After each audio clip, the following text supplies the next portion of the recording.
Hey guys, good afternoon. It's Pastor John. So glad that you're able to join me today as we continue our journey through the Gospel of Luke.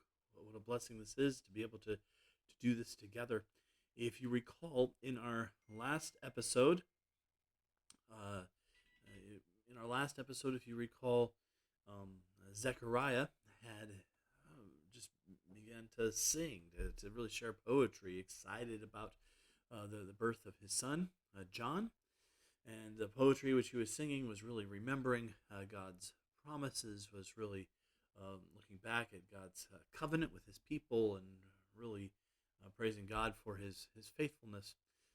In today's episode, we're going to really focus on, and really Zechariah kind of shifts gears in his song and focuses on his son John and what that ministry is going to entail.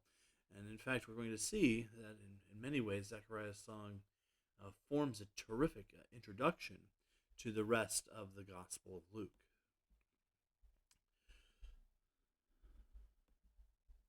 So today we are, I get the right episode here. Sorry, guys.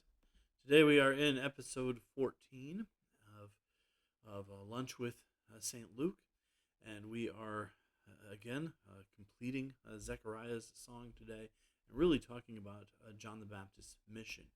Where is it that John the Baptist is focused? I know recently our kids went through the process of brine shrimp and of doing that experiment in homeschool, and using their microscope to observe the little shrimp, until, of course, the shrimp thing got spilled. But um, having that focus to be able to zoom in on something, whether it's through a telescope or a microscope, is obviously a terrific skill, terrific ability.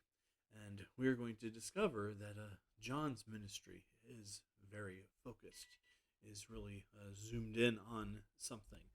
Here is what Zechariah says in chapter 1 in verse 76. And child, that's John the Baptist, you will be called a prophet of the Most High, for you will go before the Lord to prepare his ways, to give his people knowledge of salvation through the forgiveness of their sins. Again, you see here a little bit of a picture of John the Baptist's mission. It's starting to point towards the forgiveness of sins, starting to put and discuss salvation in more than just patriotic or nationalistic terms, but starting to think about salvation as really salvation from themselves, salvation from their flesh nature, salvation from sin. That's what we actually need rescue from, more than we need rescue from Rome or any outside oppressor. What we really need deliverance from in our lives, what we really need salvation from, is our sin, and that is the.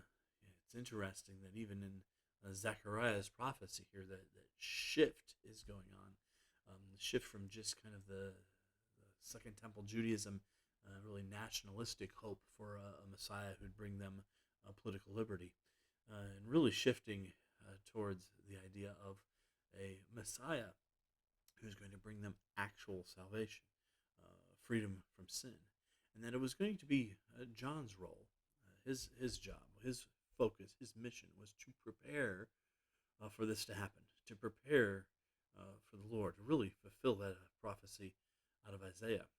The word there for prepare is hetoimaso, and hetoimaso has the sense of to make ready, to make suitable, to even provide, or can even have the sense of like furnishing something, to prepare.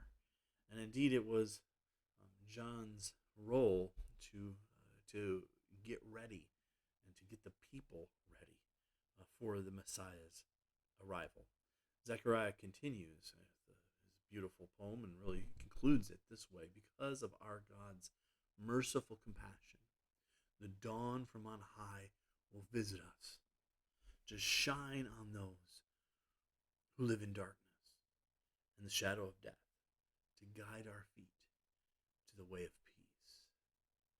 Wow, what a beautiful end to his poem, as he really started with the Old Testament and the promises that God had really made his way through some of those expectations of Second Temple Judaism and their hope for political liberation, but really ended up landing on God's perspective of the Messiah. What the people really needed to be delivered from was sin. What they really needed was a dawn in darkness. What they really needed to experience is God's merciful compassion. What they really needed to experience was freedom from death. What they really needed to experience was the peace that God offers. It's interesting, again, as we see Zechariah wrap up this poem, that in many ways he's weaving together a lot of themes. Some themes which come from the Old Testament. Some themes he's even hinted at already in his book. Some themes that are going to come up in the next chapter. And indeed some themes that really find their way throughout the entire rest of his book. In some ways, the ending to this song is an apt, a very appropriate introduction to the entire book of Luke. So guys, as we have been thinking about John the Baptist's vision, as we've been really thinking about Zechariah's song and really what John the Baptist was to pursue in his life, that leads us to a question for our lives, right? How much of your life mission focuses on Jesus? How much of what you are about is really about him, his kingdom, his cause? So often what we pursue in life, the goals which we make, are all about ourselves or our families. It's so easy for us to get distracted by the different goals that the world desires for us to set. How much of your life mission really is focused on what God is up to? Are you distracted by your own expectations of what God should do? Just distracted by your own desires and how you want things to work out? Or are you focused like a microscope, focused like a telescope on Jesus, on his mission, on your life really pointing to him, on you really preparing the way for him among your family, among your friends, your coworkers, your neighbors? It's a terrific question for us to ask. It's a terrific question for us to consider as we go through this week. And I want to really encourage you to definitely be thinking about that.